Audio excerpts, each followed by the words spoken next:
Leon game. They qualify for winners medals, yeah? Yeah. That's pretty cool. All right. It's about to take me live. So. Okay. Let's see if it does the double thing. Yes. Got it. We are live, guys. I'm gonna hit record. And we are back on the Laú Times podcast, this time with a lot of things to talk about. Different energy, boys. We are the champions. Eight things to talk about. Woo! Man, what a ride.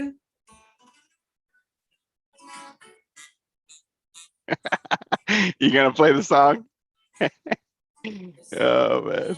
If there's one thing I've been telling you guys, the one team I truly always hate to lose against is Chivas.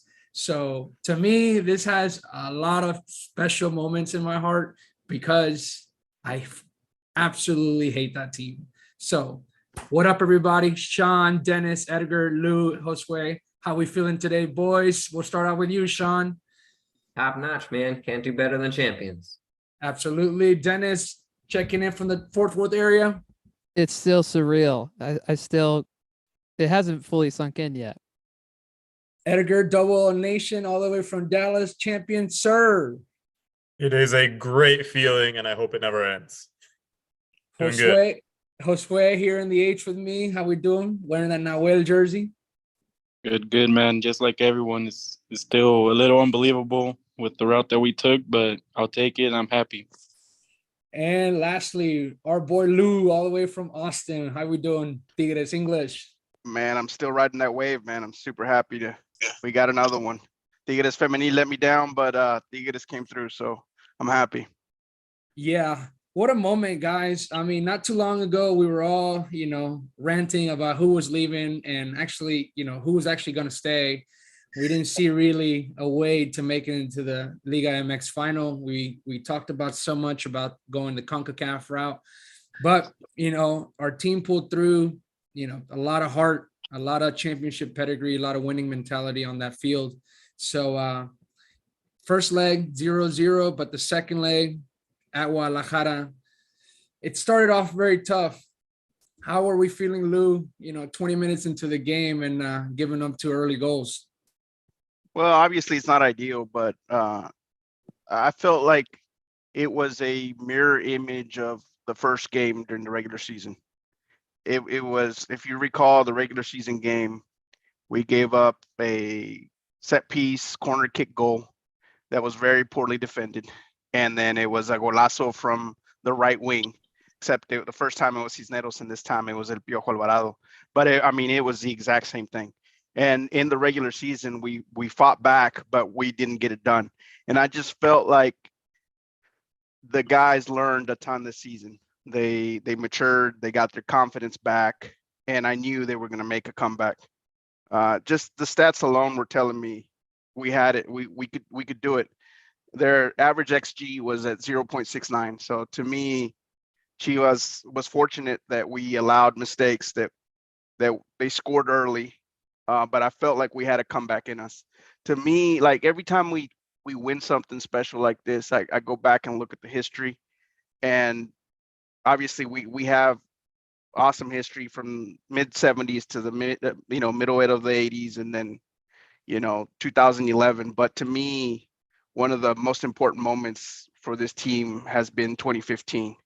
I think 2015 changed a lot of things. I think losing to River Plate in the Libertadores changed a ton. And if you look at the core of the players right now, there's like seven or eight guys that played or were part of that 2015 squad that lost to Libertadores. They learned a ton during that time, and I think they learned how to close out games. And so if you just look at what's happened afterwards, we've been in some tough battles. That game against America that went into overtime, and it was like a miraculous Dueñas goal. The game against Rayados where we had to make a comeback. So these guys have the heart to do it. They know what it takes, and that was another thing that made me very confident, is that we had the experience. These veterans know how to get it done. So I was fairly confident, even though we were down 0-2. Sean, talk about the emotional strength, brother, and the patience these guys had throughout this time, right? But there's a lot of, players that, like Lou was mentioning, that form that leadership and that, winning mentality. What were some of your thoughts as the great game progressed, as, we went down 2-0? Well, you're talking about emotional maturity of the squad. It's a good thing I wasn't in there at halftime because I was a disaster at halftime. My fiance says, "Oh, you just got to keep the faith. It'll be okay. Don't worry. I'm sure they'll come back." And I'm nope. It's all burn the ships. All's lost. There's no way. We're in hell. This is it. So yeah, was it just the best moment in the world to be able to make that comeback and be able to put up some silverware this year? Absolutely. Absolute testament to the strength and the leadership of the kind of the leftover remnants of all those past championships, just being able to reactivate like that. It's similar to another sport right now, a little bit of heat culture, maybe, where you just kind of have those remnants in the squad, little bit pieces change here and there. But as long as you kind of maintain that, Tigres Core value, where, it's going to maintain itself. So I think it's interesting how we've gone from, oh my gosh, we're too old and we just finished 7th, what a crap team this is, to now we're the champions. So it really shows the kind of like that fine teetering line you're walking, where it's like, experience is great to have until you're a step too slow and a step too old. So it's going to be a balancing act for us to continue this kind of like championship window. We'll want to inject some youth, the Lineses, the Cordovas, to fit around the pieces of the Gignacs and then the Wells as they continue to age out and maybe become a little bit less productive. But even then, who just put up 2 goals? Sure, they were on penalties, but who put up 2 goals in a final, right? Mr. 37-year-old old man with the Walker celebration. So I really think that it's going to be a very interesting offseason, but couldn't be prouder of the boys. Dennis, where do you rank this in as far as championships and what you've seen over the last 12 years or so? Yeah, great question. Are you talking just league or just all of them? Let's go league. Okay. To me, 17 versus Rayados will always be the cream of the crop, right? Like that's the one. Like beating them at their house, Damian's last ride. That will always be number 1 for me. I would definitely say it's better than 2019, I would say. And I think it's better than 2015, maybe a little bit. I know 2015 was like important because that was the first of the Gignac era and winning on penalties was cool. Beating America at home in 2016 was really nice though. So I'm not sure if I can put it above that. It's 2017 and then this one and 2016 are kind of on the same tier of the 5 that we've had since Andre got here.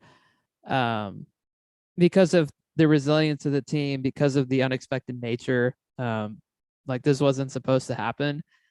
And yet here we are 2 days later, still kind of basking in the fact that, hey, we did this.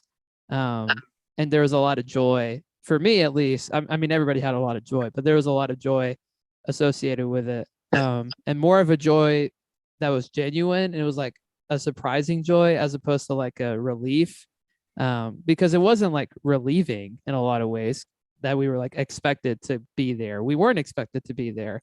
And so to get there and to play as well as we did the second half, especially the second leg, it was sweet. It was cool that it all kind of came together at the right time.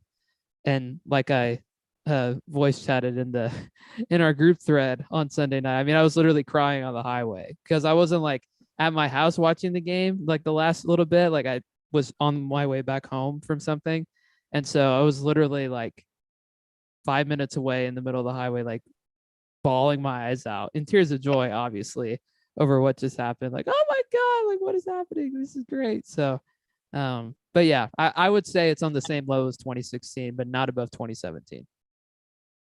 Good take. Edgar, what does this mean for the future, right? Your boy Cordova shined all postseason. What do you make of his performances and especially scoring a goal to tie us and bring us back into the game? It's gonna be very difficult to see him continue to wear the yellow jersey. Not that I want him to leave, but I think the reflectors are definitely on him now. And if not, El Tri's coming up. He definitely silenced Diego Coca with his performances, Liguilla. I know for the fact within the next 48 hours he's going to be on that roster without a doubt. So it's great for him. It's also great exposure for Tigres. I am scared to say that he will leave this summer window. I don't want that to happen. I want at least 6 more months with him, but definitely this was his trampoline to Europe. It's coming out party for sure. Yeah. Josue, the leaders of the team, brother, Gignac, Nahuel, Pizarro, all had a role in this championship once again. What do you think of that? As far as a couple of weeks ago, everybody was pointing them out that we were old and whatnot. And I think they were essential. And like I was saying before, I think the first leg that, Gignac is essential to the squad, whether or not he's showing it on the scoreboard, because he will create opportunities or pressure or spaces or just that leadership that he carries. And also, that also carries down to the mid and the defense, because we have a leader in every single position. So tactically that helps us, because when you have someone that can lead you or guide you or give you a little pep talk when something goes wrong to motivate you, I think that's what carried us to win the championship, because of all those leaders and probably that pep talk that Siboldi had with them at halftime.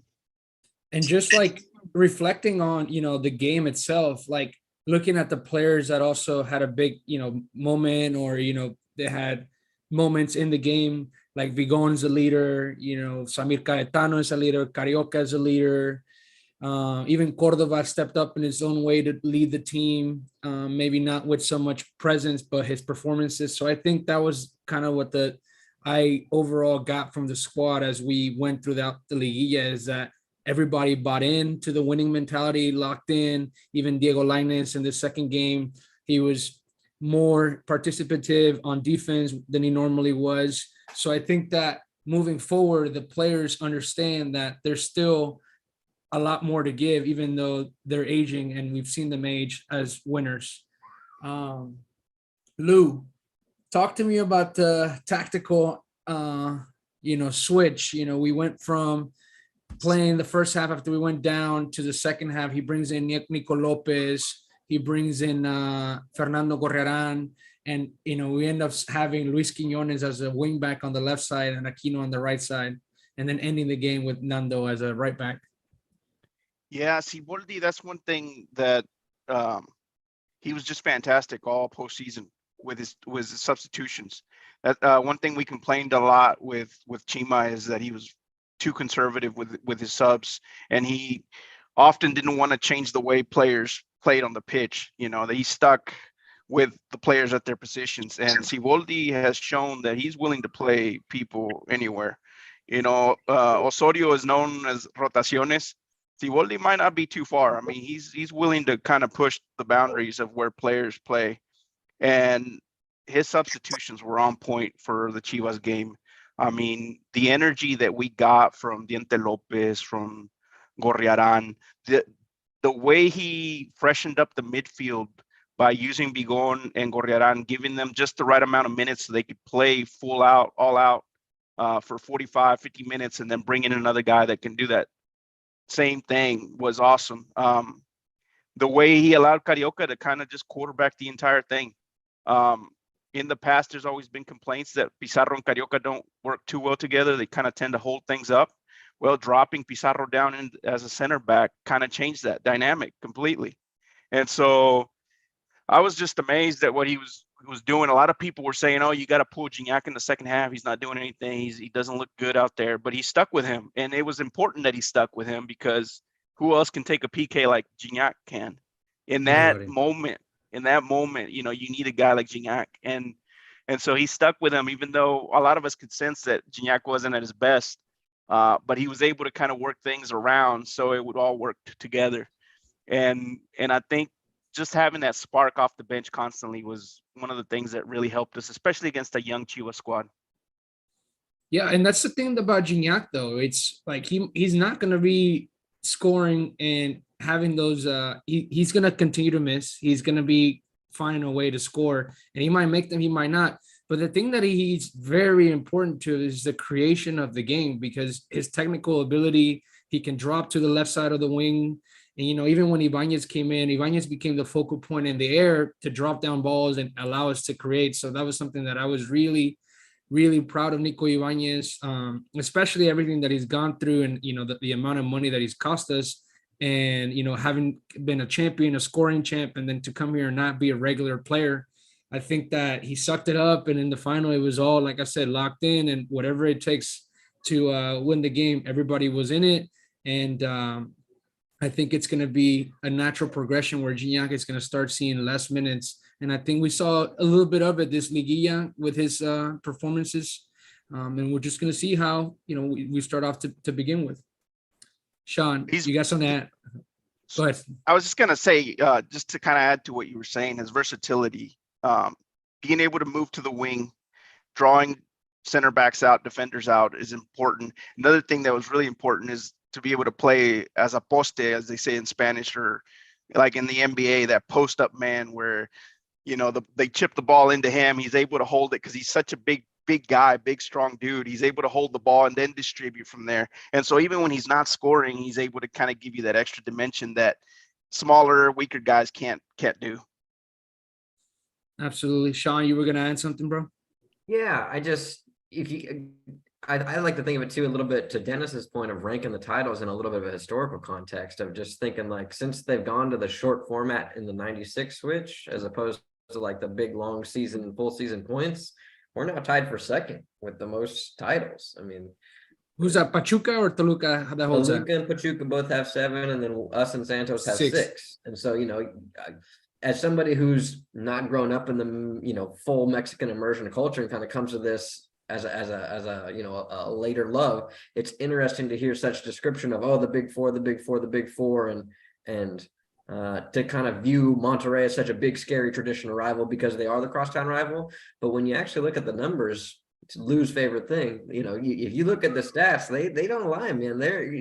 There's a legit claim for us to be amongst the biggest squads in Mexico.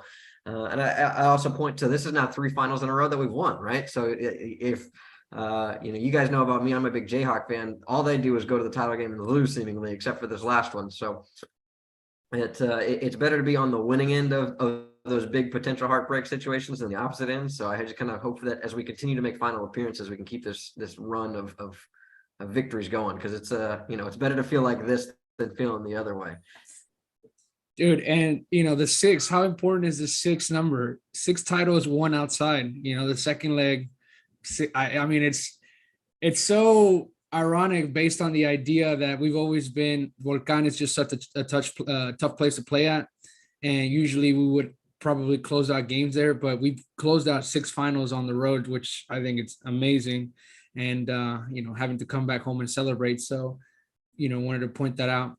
One of the things that I was going to mention, we talked about the decline of Gignac, and over the last calendar year from this season to last, he was 3rd behind Henry Martin, who had 27 goals, Nicolas Ibanez at 21 goals. Even with the reduced playing time, he still was able to beat him out, and then Gignac at 3rd with 20 goals. So not bad production from a 37-year-old who's on the decline, and some of those came from penalties, but, who cares?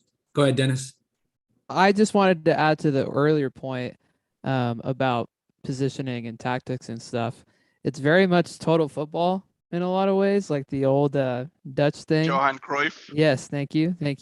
And I know I sent that meme that Out of Context Football tweeted about us with comparing us to City and comparing us to PSG, which I wouldn't necessarily agree, but after we were just talking about it just now, I was like, Siboldi kind of pulled a Pep and like just kind of putting different guys in different spots, because that's what Pep has been doing specifically this year, and converting, guys who are center backs, Manuel Akanji and Nathan Ake specifically, into wing backs, and converting one of his better center backs in John Stones into a midfielder next to Rodri, who's the best defensive midfielder in the world. And that's why they've been able to run their like super lethal formation that has them on the cusp of a treble. And I'm not saying that's anywhere close to what Tigres is doing. Like, we're not doing anything close to that. But using Nando, even for a few minutes, like as a right back, or as a wing back, using Quinones as that, having Lopez play more, kind of more as a midfielder as opposed to like more up front, because he's naturally more of a forward, but he kind of played more as a cam the last two games, and even throughout this entire Liga ever since Siboldi came in. So I really appreciated that, because I get amped up about that type of stuff. Like, I see it in the Premier League. Exactly. So I was it was trying cool to to see that. I was trying to figure it out whenever I was rewatching when Nico Ibanez, Gignac, Diente Lopez, Cordova were in the game, and I was like, it was awesome. Even on the second goal with Cordova, there was 5 guys in the box. So Yeah, it was like a 4-1-3-2. That's what was happening, which was kind of sick. Edgar, what do you did anything change? Any perspectives change of some of these players that throughout this Liguilla showed out as far as going into next season? Oh, I mean, the importance of Cordova on this team definitely is, I think, the most obvious one. Nico Lopez, honestly, I kind of did have a change of heart. I know at the beginning of the season, I was saying we should just offload him because it didn't seem realistic for him to get a renewal or to get really any playing time. Under Siboldi, he definitely did utilize him to his advantage and brought him back into the squad the same way he was doing with Cordova. At this point, I would go ahead and hand him the extension for 1 more year as well. I think he definitely has something to bring to this team. Josue, what about you? Is there any players that stuck out to you that deserve an extension? Or maybe not the extension, just don't leave? You're on mute. My bad. I think I would keep Carioca for at least 1 more season and see how he's looking at the end of that season. But I think the way he orchestrated this championship run, when he did get those minutes, I think they were important also. I mean, that play on the second goal, that spin around to get Piojo Alvarado off of him and then offload the ball to Luis Quinones. He gets it back, switches the ball over to Pizarro to Aquino. You don't get that from any other defensive midfield. He was pulling strings, man. He was pulling strings out there. It was just so awesome to watch because these guys are young, and I'm just like, oh man, it's just so beautiful. And that's the thing. He might be old, but he's the best, or old in quote on what everyone else is saying, but he's the best person to hide a ball in the league. Bro, no, you don't want to put him up in the level with Andrea Pirlo or those guys, but there was just a lot of magic going on in that midfield with him, just controlling the tempo. It was just so smooth to watch him. He's got a level of vision that most players in this league don't have. Bro, and like the technical aspect, like, you know, the way that he steps on the ball, like this just, I mean, that was a great comparison, Andrea Pirlo. And I think that Carioca, you know, wouldn't have been in our league if he had a little more emphasis on running, you know, throughout his career. He would have been definitely in Europe. Ronaldo, I like where you're kind of taking this. Can I steal it and go a little more philosophical? Okay, so we just won a title. Everybody's on cloud 9. 6 weeks ago, we were ready to light the entire squad on fire by the locker room, right? So where are we as we head into the offseason? We had such a fire start. We lost the coach. The middle coach was clearly a disaster. You bring in what appears to be a quality coach again, and we get right, make it to a final of a Conca and make it to, or the semi of a Conca and win a final, right? So are those results, La Lejía in the last little bit of the season with Siboldi and that first part of Coca, more representative of what this roster actually is, and it needs less of a turnover? We can have a little more faith. We should be believing more and looking at more renewals and internal promotion, internal improvement? Or is it, hey, guys, like, it's cute that we just, you know, we're the 8th seed in the NBA finals and we made it to the final and snuck one out. But guys, we were an 8th seed. Like, you know, we were the 7th seed coming into the playoffs. Like, let's not act like this was a great banner season and this is the team, the 27 Yankees or something. So I'm curious to know where you guys are kind of at with it, because I'm split between the two of like knowing that I'm riding the high of a championship, but also being like, I know exactly where I was 6 weeks ago and I hated half of these guys. To me, real quickly, this is not nowhere near the most depth we've had as a squad. I still will always say 2017 has the most depth.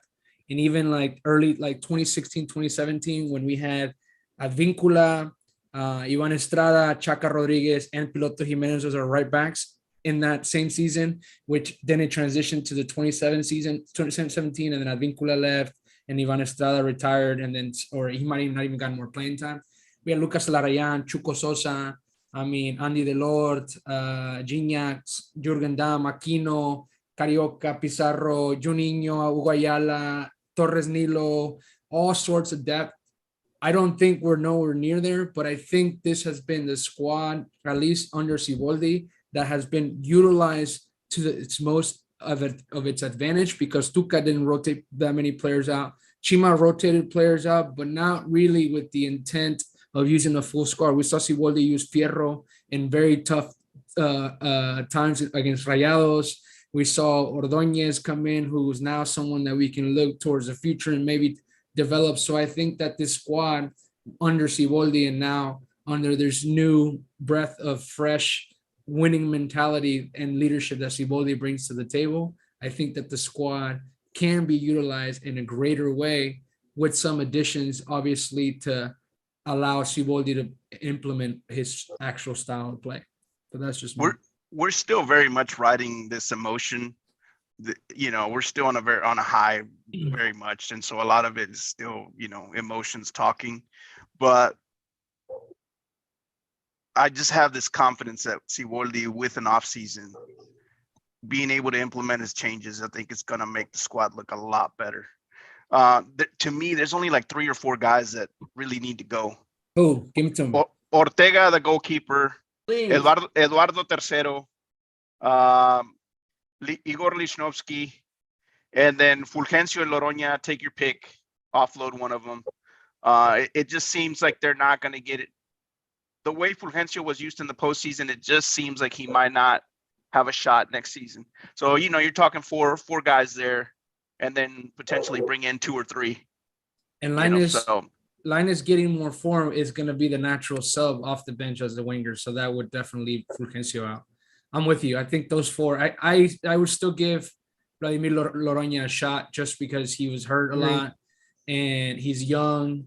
He's someone that, with playing time and, over an offseason, Mexican, like Sean pointed out. Not taking up a foreign spot. So I think those 4 that you mentioned are definitely the guys that you get rid of and you bring quality depth. If you want to get really aggressive, you could talk Luis Quiñones, but you can't let him go anywhere in the league. Like, you can't send him to Cruz Azul. You can't send him to America. He's got to go to like MLS or South America, go to Brazil or in Argentina. But I think even Luis Quiñones, man, you could argue that he deserves to stay. He worked hard this postseason, didn't get red carded. We all thought he might. After he picked up that early yellow, we all thought he might be gone in the second half, and he kept it together. And he told I don't know who was like, getting on him about it, but he was like, tranquilo, I got it, or something like that. And I was like, all right, boy. There might be some emotional intelligence there after all, man. I've never really heard him speak, but I've heard him speak. He talks like a little boy, and it's hilarious. But he said some good things. Like, I heard these guys, and, I think I was watching Línea de Cuatro on TUDN, and, they were covering the game after the championship. And one of the guys, Alex de la Rosa, who's the lead guy on the table, he mentioned that he felt a lot of like, oh, man, I don't know if I have the right word in English. Here's my ESL. The word is rencor. I don't know what that might be in English. Resentment, yes. So there was a lot of resentment from the players. And I think that was because everybody counted them out. And, the players know what type of, championship pedigree they had and everything that they've gone through. So I think that was something that, to me, was what stood out as all these players were speaking out as well, is that they want to be here. They love being part of Tigres. it doesn't matter the coach, as we saw this semester. And I think that they, with a few additions, we can make this squad stronger again and fight again for another championship. Dennis, where's your head at coming into this offseason? What's that? I would yeah, I really like Igor, but I think Pizarro's natural transition into a center back kind of, sadly leaves no room for him, especially with how well Reyes played in this Liguilla. I'm very shocked with how Reyes played, genuinely. But he was fantastic, especially in the second leg of the final. Fantastic. Even in the first leg, like getting to see it up close, like anytime he got the ball, like sitting on the north goal zone of El Volcan on Thursday night, I was able to feel it, and I didn't feel like any pressure or like troublesome moments, like when he had the ball or when he was fighting for a duel or whatever. Like he had a stability that I hadn't seen from him in a long time, ever since, his younger days. So between him and Samir and Pizarro, I think it'll get the job done. And so sadly, Igor's probably going to go. But it'd be nice to get some value for him back, because I do think he's a valuable asset to another team. And I think we'd be able to get a little bit of a transfer fee off of him. I don't know where, and maybe hopefully it's not in the league to where he bites us in the butt, like other people who leave Tigres do sometimes. But I don't know. I'm curious to see what kind of prospects, like national prospects, like make the most sense within the team. I know we kind of have talked about Vega briefly in the past. And I know he hasn't been the same since his injury, but guys like that, that maybe would be worth it. Just don't be like who was it, America, who paid him 11 million for Kevin Alvarez the other day. Let's not do that. Insane. Yeah, let's not do that. Dude, Chuy Garza is not even worth $1 million or $2 million, and he can, play along and be on the same level. It's crazy. I think Atlas is a good destination for Igor Lichnowsky. He can compete with the squad that's still there, and they have some talent there that we can take back and pay them some money. We have a really good history of negotiating with Orlegui Sports, so I think that's something that could be explored there. Tijuana has our former coach Pio Herrera and former player now Charlie Gonzalez, so I think that's somewhere that he can be a good destination. But I think Atlas would be ideal. Like I said, if we can get back Osiel Herrera, Jeremy Marquez, or even Barbosa to come in and compete at the right back spot. Barbosa got bought out today. Oh, really? By who? Yeah. Man, I'm trying to think. Tijuana? I think Xolos got him. Wow, he's good. He's a good right back. I like him. The guy from Puebla is good too. I can't remember his name. Puebla has some really good talent. Here's an idea. Maybe you don't even sell Lichnowsky, because what if for some reason something doesn't work out with Reyes or Pizarro, like in Apertura? Like, what if they dip in form? Maybe that's something to consider. You loan him out, and if in case things get bad, there's a chance to bring him back into the system. I know that he takes up a foreign roster spot, but I do think about that with Guido specifically, since he's older. That may be a thing, and maybe Reyes's form dips to where it was previously. I don't know. That's just something that we should consider at the very least. And I like where you're going with that. What I would do is I would loan him out to Atlanta United, and I would bring back Purata. There we go. Exactly. There we go. Yeah. I'm in. Yeah. That would be the perfect scenario.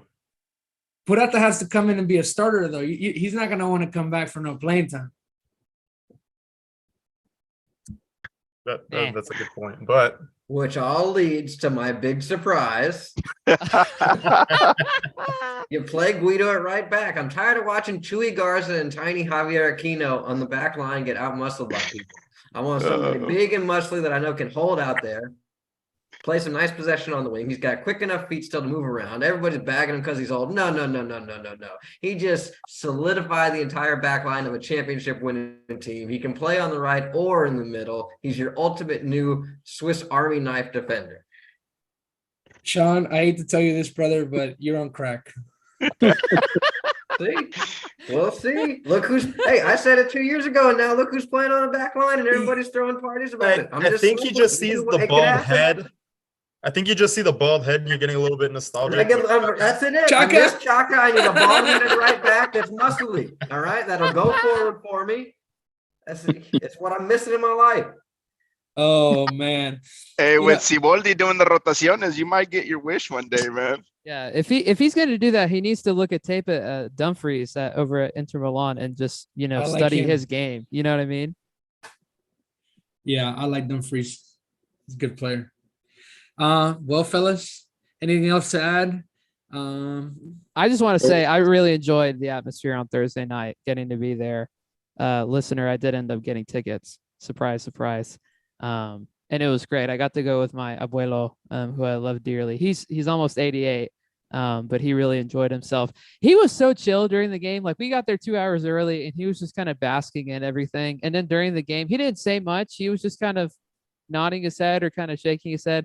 There'd be the occasional like this whenever like a play would get broken that. up, or we shoot it like 50 feet over the goal, and he would get a little frustrated. But he did really well considering his age, and he really enjoyed it. And for That's me, awesome. that's one of the best sports atmospheres. It's probably the best one, but it's like between that and then I went to Dirk Nowitzki's last home game before he retired. Also spontaneous as well. That was a night before decision with my college roommate, and those two atmospheres are pretty neck and neck as far as like crowd noise and vibes and everything. On the So sidelines helping my dad for the 28-3 Brady comeback Super Bowl that was here. In oh Houston, wow. and that Wow. was insane. That is something. Wow. Yeah. Similar, like just insanity of like, oh my god, what is this noise? And Volcan sounded similar on the TV coming through to some of those things that. Yeah. I'm Oh, right there with you. it was unbelievable. Seriously. Well, we got to get used to not closing out games at home in the finals moving forward, guys. So Yeah, that's true. Yeah, something off topic, or within the topic, but off topic, is Juninho and Hugo Ayala have technically won every title since 2011, right? wow, no kidding. Yeah. You're very correct. Yes. They get their medal. Yeah, And I just thought Florian about does. Chima Ruiz spoke out today for Azteca Noreste in Monterrey. Yeah, I saw that before we Yeah, we let the got on guy here. down. We let him down as a fan base. What can we do? Well, bring him back and let him be an assistant again. Peter principle. Hey, you're clearly not a head coach, but we like you and whatever you were doing before. Just come on back and Sean, I love that reference, bro. That's one of my favorite books. You rise your level of incompetence. It happens to the best of us. You take your demotion and be nice. It's all right. Yeah. Ayala also had some, he was interviewed after the game too. So that was cool to watch. But great point, Josue. All right, fellas, we will stay in touch. We'll have definitely an off-season pod here in a couple of weeks, maybe sooner than that. And we'll get going for next season. It was a great time. Thanks, everybody, for listening to us. Thanks, Take guys. care. 1 month till Awesome. Campeón de Campeones. Don't forget. June Leagues Cup 2 25th. coming up. And Leagues Cup.